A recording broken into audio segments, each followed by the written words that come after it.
50 million dead. Entire cities erased. A genocide that defied comprehension. The deadliest conflict in human history. But here's what they don't tell you. World War II didn't start in 1939. It started here. In a palace outside Paris in 1919, when the victors of one war planted the seeds of the next. 20 years, that's all it took. One generation?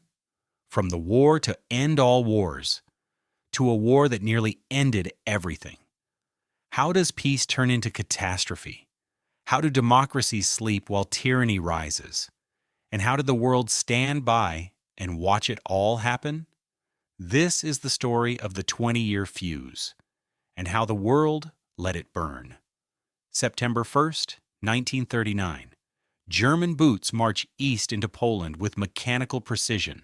A nation reborn, an army reforged, a vendetta 20 years in the making. But to understand this moment, we must travel back to where it all began to unravel. November 1918, the same soldiers, the same boots, but walking a very different path, not forward into conquest, but backward into defeat, into humiliation, into a wound that would never truly heal.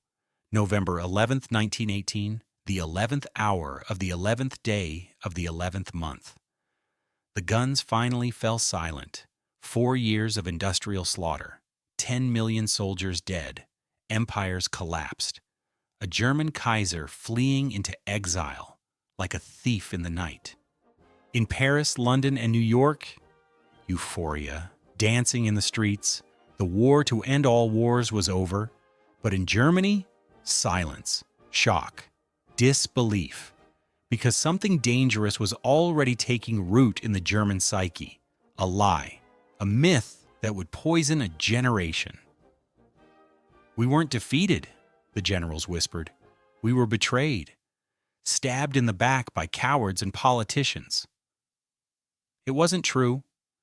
But truth doesn't matter when a nation is looking for someone to blame. December 1918.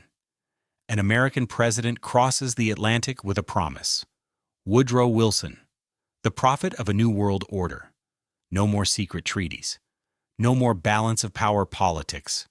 No more wars. Instead, a League of Nations. A forum where disputes would be settled not with bullets, but with words. It was a beautiful dream. At Versailles, they carved up the map of Europe like surgeons. The Austro-Hungarian Empire, dismembered.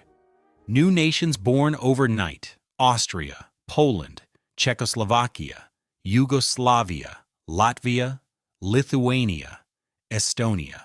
Freedom for oppressed peoples, self-determination, democracy spreading east. But look closer at those borders. See those shaded regions? Those are Germans. 3 million of them, now living outside Germany, cut off from their homeland. They called it justice. But they had planted a time bomb, and the timer was already ticking. But the new map wasn't Germany's only punishment. The victors wanted more. They wanted revenge. Article 231, the War Guilt Clause, Germany alone responsible for the war. Germany alone would pay £6.6 billion in reparations. In today's money, over $300 billion. A sum so vast it would take generations to repay. France and Britain justified it simply. You destroyed our countries. You'll rebuild them. Germany, 1919 to 23, democracy by decree, the Weimar Republic. On paper, a model of progressive governance. In reality, chaos, street battles, communists trying to spark revolution on the left, nationalist paramilitaries fighting them on the right, democracy caught in the crossfire. And then, 1923, the economy collapsed, not slowly, not gradually, catastrophically, hyperinflation, prices doubling every few days, then every few hours, A loaf of bread that cost 250 marks in January cost 200 billion marks by November.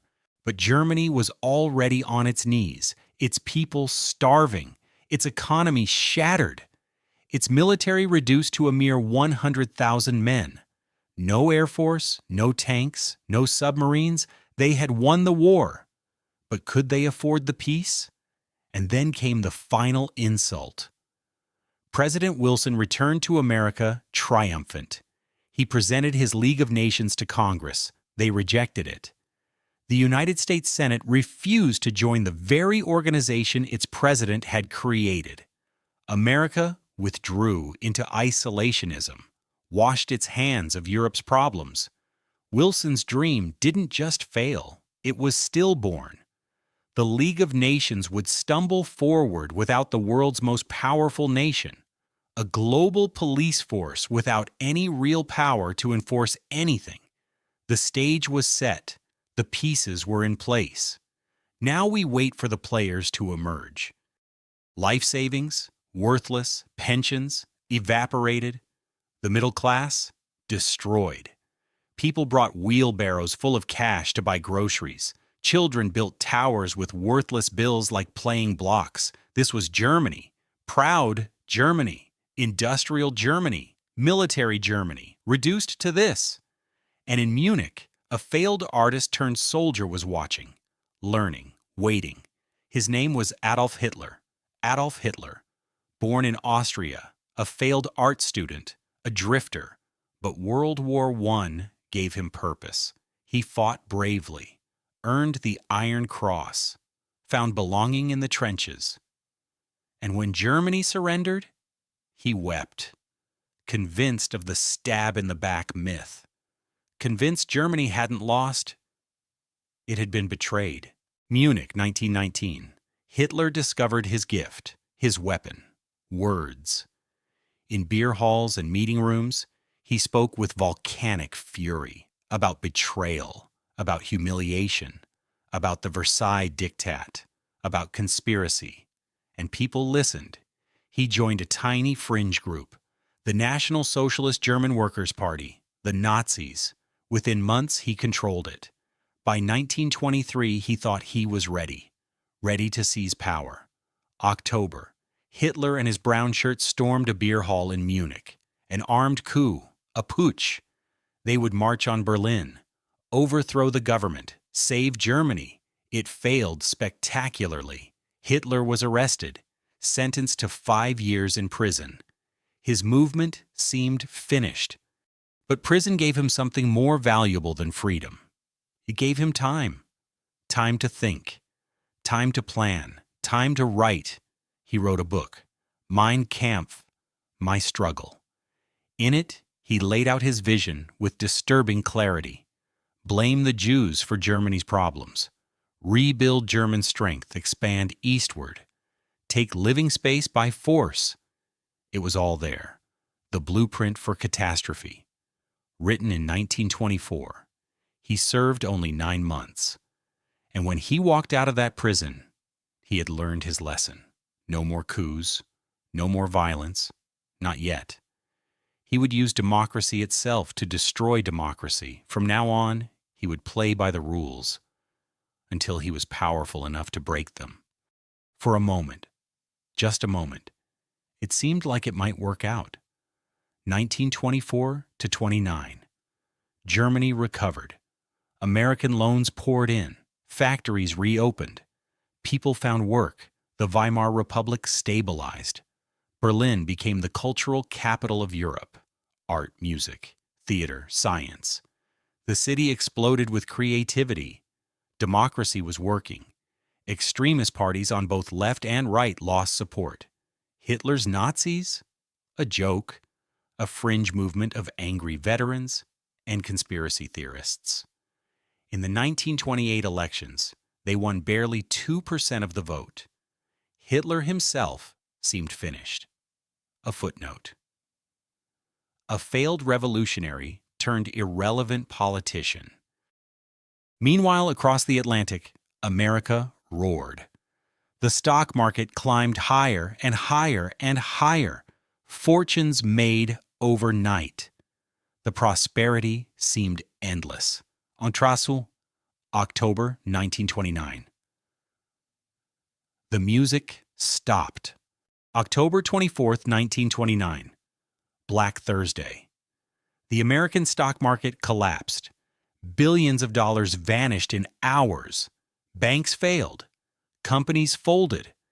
And the shock wave rolled across the Atlantic like a tsunami. Germany depended on American loans. When those loans dried up, the German economy collapsed again. By 1932, 6 million Germans were unemployed. 6 million. In a country of 65 million, families lost homes. Workers lost hope. Democracy lost credibility. And Hitler? Hitler saw his moment. Democracy gave you this, he thundered at rallies. Democracy made you weak. Democracy brought you misery. But I will make Germany strong again. I will make you proud again. I will make Germany, Germany again. His rallies grew. Hundreds became thousands. Thousands became tens of thousands.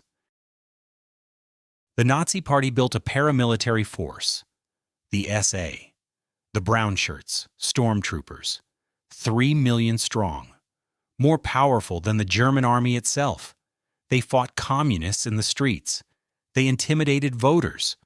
They promised order through strength. And Germany, desperate and afraid, listened. 1932, the elections. The Nazis became the largest party in parliament. Not a majority, but the largest. Hitler refused to join a coalition. He wanted everything or nothing. Parliament was paralyzed. The government couldn't function. Crisis deepened. And then the German establishment made a fatal calculation. We'll make him chancellor, they said. We'll control him. Use him. Once he's in government, he'll moderate. He'll play by the rules. January 30th, 1933. Adolf Hitler became Chancellor of Germany. They thought they could control him. They were wrong. February 27th, 1933. 1 month after Hitler became Chancellor. The Reichstag, Germany's parliament building, burned. Hitler blamed the communists, declared a national emergency, demanded emergency powers to protect the nation. He got them. Within weeks, he banned the Communist Party, then the Social Democrats, then every other political party. Opponents arrested, dissidents disappeared, critics silenced, press controlled, courts manipulated, democracy dismantled piece by piece. August 1934, President Hindenburg died. The last check on Hitler's power, gone. Hitler didn't just take the presidency, he abolished it, merged it with his office as Chancellor. He declared himself Führer, the leader, absolute, unquestionable. And the German people? They cheered. Unemployment was falling, the economy was recovering, pride was returning. They didn't see the cost. Not yet. They didn't see the prison camps, the secret police, the midnight arrests. They saw jobs, highways, order, strength.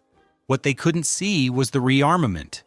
In secret, massively, Hitler was rebuilding Germany's military, in direct violation of the Versailles Treaty.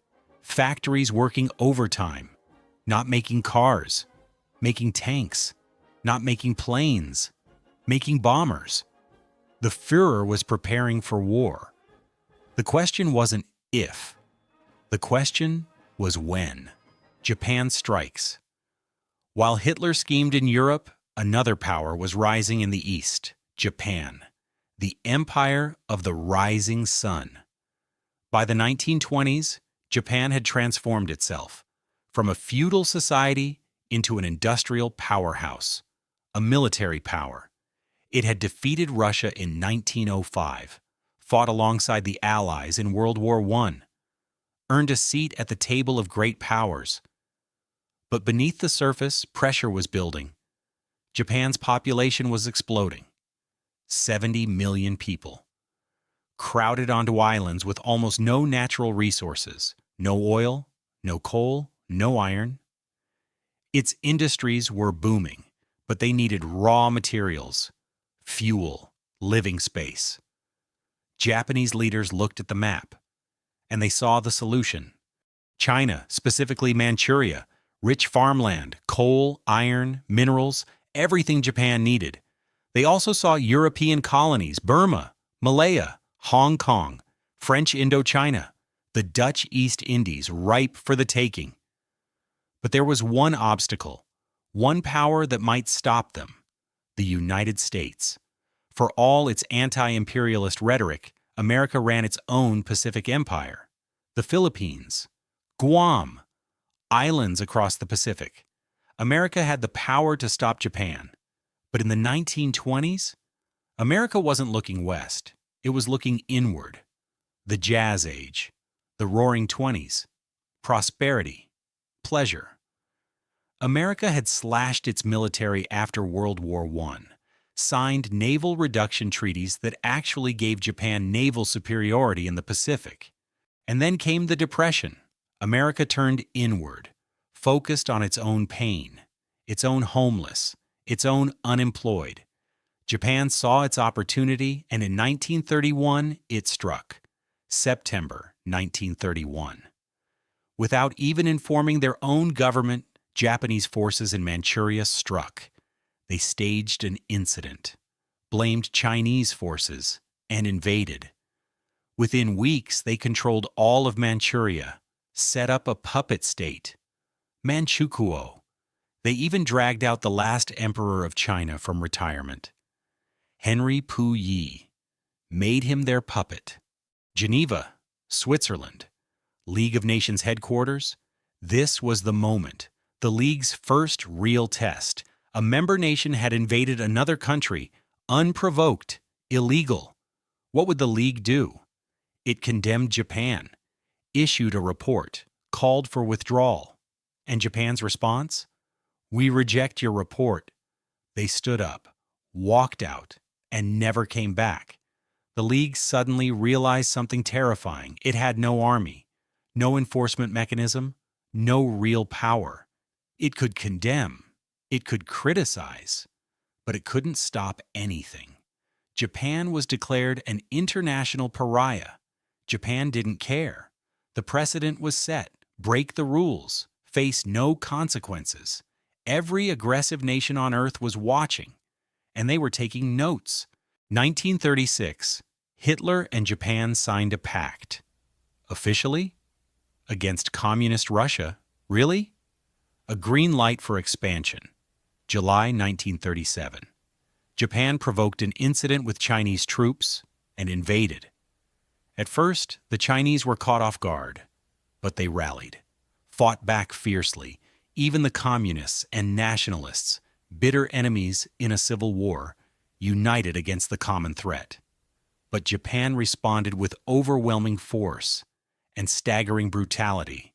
Amphibious landings, armored assaults, air bombardment, cities bombed indiscriminately, civilians targeted without mercy. Shanghai, a cosmopolitan port, home to thousands of Westerners, besieged for 3 months, devastated. Westerners evacuated. The city fell. December 17, 1937, the capture of Nanjing, then China's capital. What happened next defies description. 6 weeks of systematic murder, rape, torture, over 300,000 civilians slaughtered. The rape of Nanjing. One of history's darkest chapters. Japan even attacked Western warships protecting their citizens.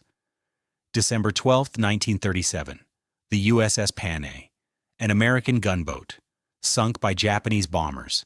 50 Americans killed. An act of war. President Roosevelt wanted to respond. A naval blockade, economic sanctions, stop Japan. But Britain refused, feared provoking a wider war, so Roosevelt could only offer money, a $25 million loan to China for weapons. The Soviets? Despite China's communist fighting, Stalin sent almost nothing, just border skirmishes with Japan in Manchuria. China fought alone. against overwhelming odds. The League of Nations? More condemnations, more reports, more nothing. Every promise to stop international aggression revealed as hollow. And the lesson was learned by Italy, by Germany, by every ambitious dictator. The democracies wouldn't fight. They would condemn, protest, but never act. And nowhere was this clearer than in Africa. Today it's easy to laugh at Benito Mussolini, the fascist dictator of Italy. All that posturing seems faintly ridiculous now, but it didn't seem that way in 1922. Back then, Italy had seemed on the edge of anarchy. The country was riven by strikes and land seizures. The democratic government seemed powerless in the face of such unrest.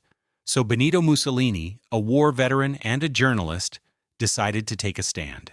He organized a right-wing nationalist party, the Fascists. With the country paralyzed by a general strike in August 1922, Mussolini ordered his followers to march on Rome.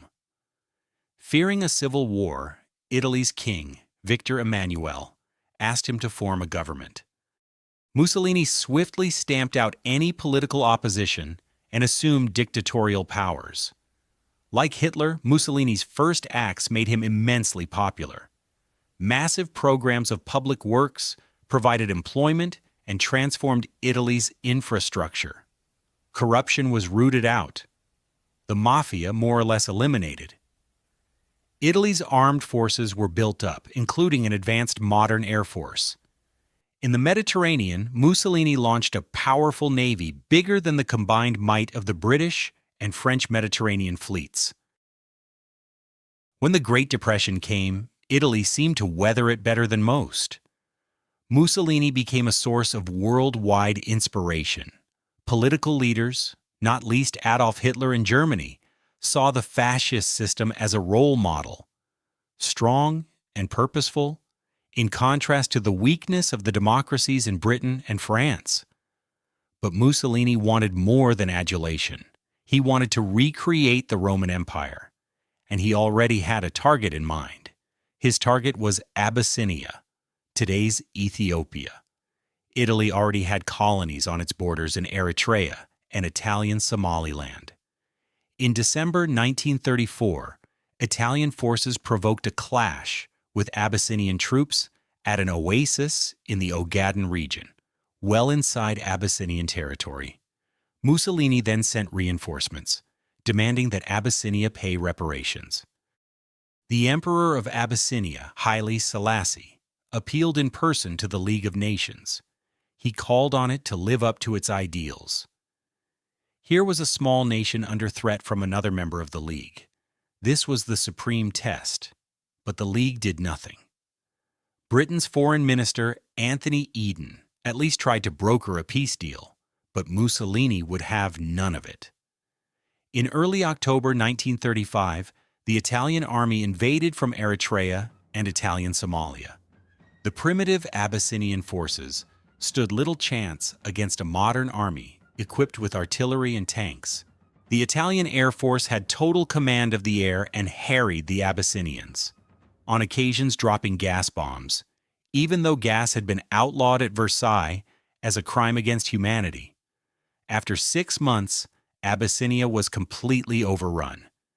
The Emperor Haile Selassie fled into exile in Britain. From its headquarters in Switzerland, the League of Nations wrung its hands. It did impose economic sanctions, but they had little effect. Mussolini's aggression had revealed two things. The League of Nations, that great hope for peace, was impotent. And both Europe's supposed major powers, the democracies Britain and France, no longer had the stomach for a fight. Both Britain and France had been shattered by World War I. Their economies had never really recovered. Both had witnessed waves of strikes and unrest. Both had suffered mass unemployment even before the Great Depression. Both also faced the cost of controlling empires now swollen by taking on Germany's former colonies and the Middle Eastern territories once run by the Turkish Ottoman Empire. And above all, Both had been traumatized by the horrific casualties of World War I. A succession of British leaders resolved to keep Britain out of future conflicts. Despite horrific casualties on the Western Front, Britain had ended World War I with a large and very effective conscript army. This was immediately run down to a small professional force designed to police its sprawling empire. And when the Great Depression struck, any ideas of modernizing the army were abandoned. It meant that Britain went into the run-up to war economically and militarily weak. French losses during World War I had been even worse than the British. Ever mistrustful of the Germans, a large conscript army was maintained. But throughout the 1920s, France's birth rate had declined. It became clear that there would be a manpower shortage by the mid to late 1930s. France realized it could never compete with Germany on the size of its army alone. The solution was to adopt an entirely defensive mentality, the Maginot Line, a series of fortifications begun in 1930 along the frontier with Germany. It ran as far as the Belgian border. There it theoretically linked up with fortifications planned by the Belgians. This new French military approach meant that France was only capable of waging a defensive war. It just did not have the ability to launch an attack on Italy, even if the British had had the troops to help. And of course, both countries knew that their navies in the Mediterranean were outnumbered by Mussolini's new fleet. So when Italy conquered Abyssinia, it made sense for both powers to do nothing. It just seemed too remote. Too much someone else's problem. By now, they both had to deal with all the traumas of the Great Depression. That seemed so much more pressing. And above all, they were now faced with a military threat far closer to home. A resurgent and rearming Germany, and Germany's power, and that of Italy too, was soon about to be demonstrated in supporting the rise of another dictator. In Spain. In 1936, civil war erupted in Spain. It was exceptionally vicious, setting family against family, communist against fascist, believers against atheists. In 1931, Imenchu and Enkenchoheim Inento, a left-wing government had come to power, determined to get rid of the centuries-old Spanish monarchy. The king was forced into exile. A republic was declared. In February 1936, the parties of the left combined in a popular front to take on the forces of the right in a general election. The Popular Front won narrowly. Even though its reform program was modest, a wave of strikes and land seizures led the right to fear that a communist takeover was inevitable. Within the Spanish army, long a bastion of conservative and Catholic thinking, senior officers began to consider the possibility of a coup. On July 17, 1936, the units of the army fighting guerrillas in Spain's colony in Morocco mutinied. The next day, Franco flew to join them, proclaiming a new nationalist movement which would save Spain from communism. Mainland garrisons now joined this revolt. The Popular Front responded by calling for volunteers to defend the Republic. Battle lines had been drawn. At first, Franco faced problems. He and his army were in North Africa. He had to get across the Straits of Gibraltar back to Spain, so he turned to the one person he thought might help: Adolf Hitler. Within a month, transport aircraft from Hitler's new Luftwaffe had begun an airlift, taking Franco's battle-hardened veterans over to southern Spain. At this stage, the Republic still seemed to have the advantage. The pro-Franco military uprisings in Madrid and Barcelona were quickly crushed, leaving it in control of most of the east of the country. Franco's nationalists were confined largely to the northwest and part of the south. But the nationalist situation was transformed when Hitler and Mussolini started to pour in troops and weapons. The German dictator seized the opportunity to test his new equipment and expanding armed forces. The first Panzer tanks were sent along with some 12,000 troops, and the Luftwaffe deployed its Condor Legion With its ultra-modern new bombers and fighters, Mussolini sent a so-called volunteer corps of 50,000 men and more than 700 aircraft. In vain did the Republicans appeal to Britain, France, and the Soviet Union for help. But London and Paris were scared of setting off a European war. They declared a policy of non-intervention. Cynically, both Germany and Italy signed up to this. But when it became obvious that they were still sending arms to the nationalists, Joseph Stalin, the Soviet leader, announced that he would help the Republic. Stalin's worry was the rise of fascism in Germany. Hitler had made it abundantly clear that he believed communism to be Nazism's ultimate enemy.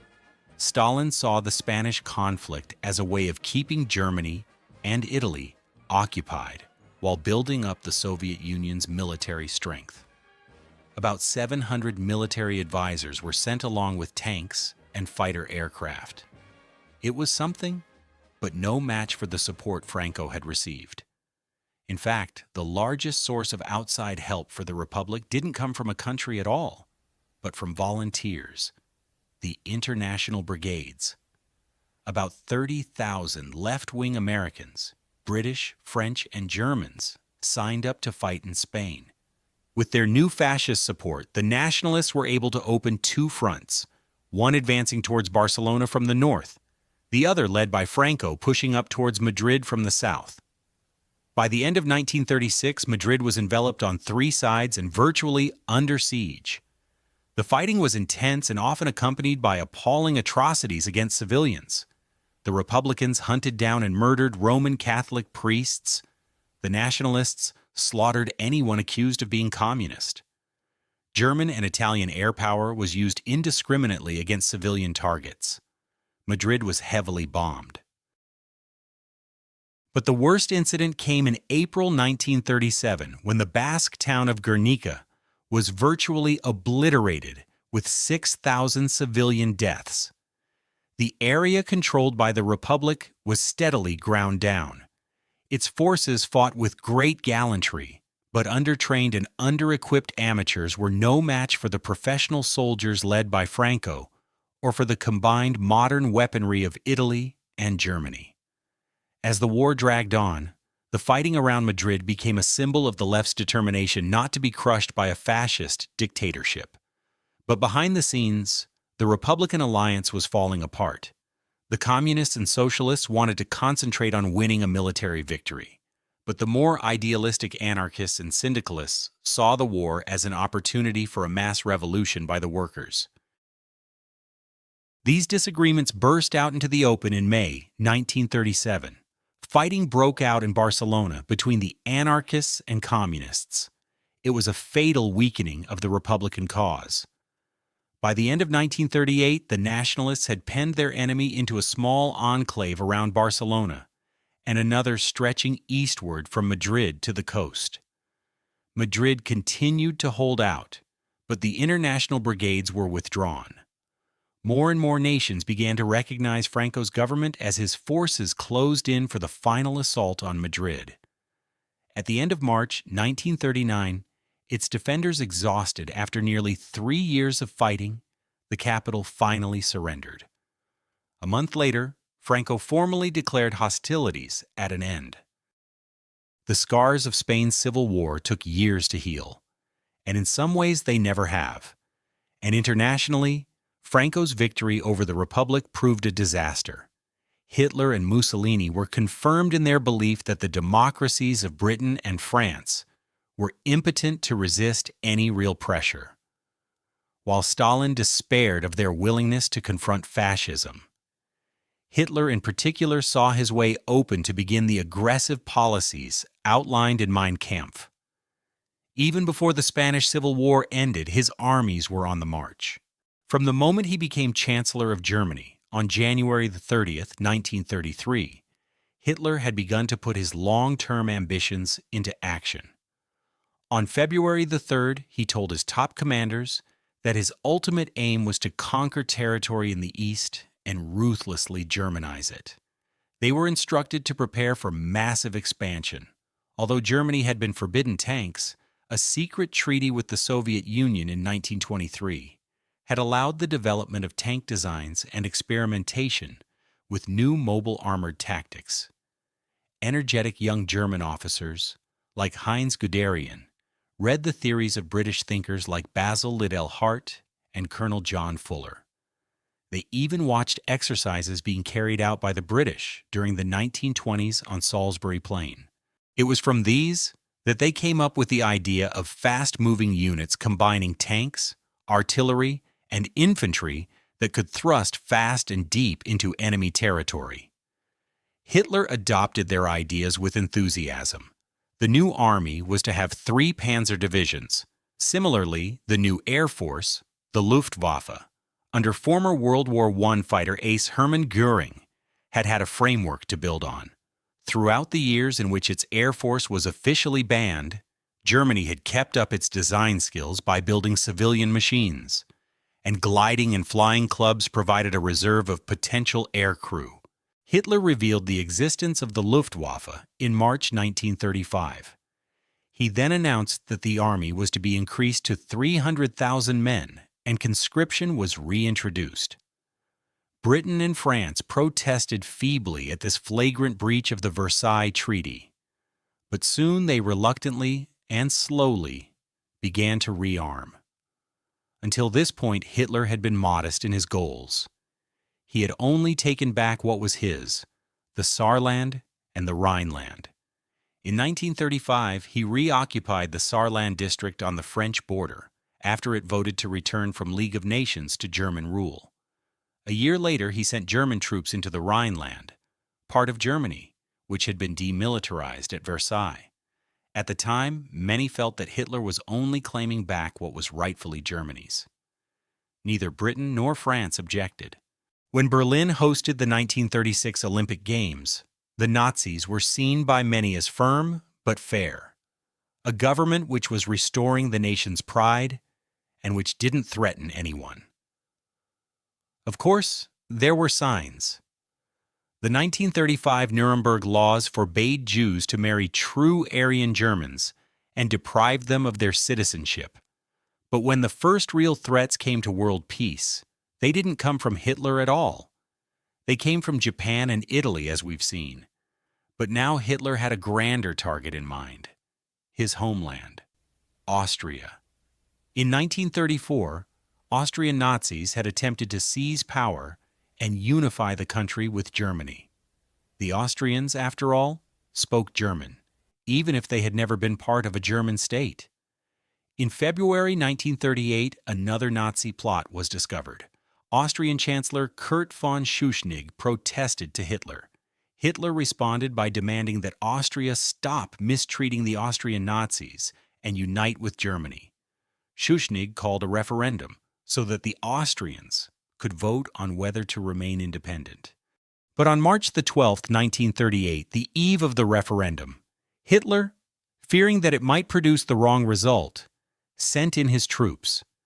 Complete surprise and an enthusiastic welcome by Nazi sympathizers made it a bloodless invasion.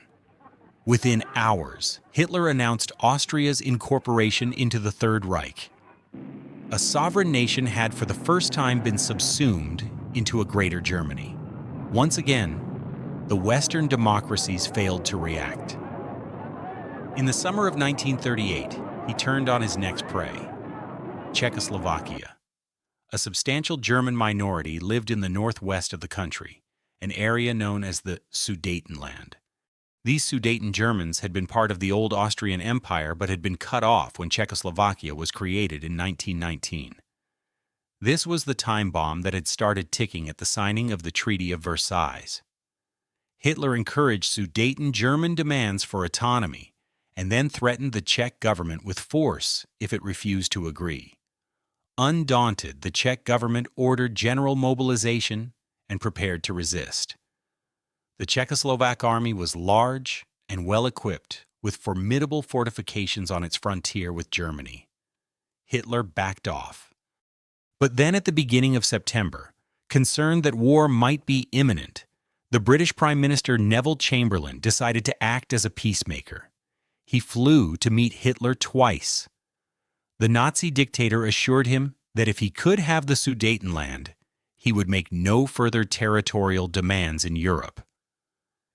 In Munich on September the 29th, 1938, with Mussolini acting as mediator, France and Britain signed an agreement giving the Sudetenland to Germany in return for a formal declaration by Hitler that he had no more territorial ambitions.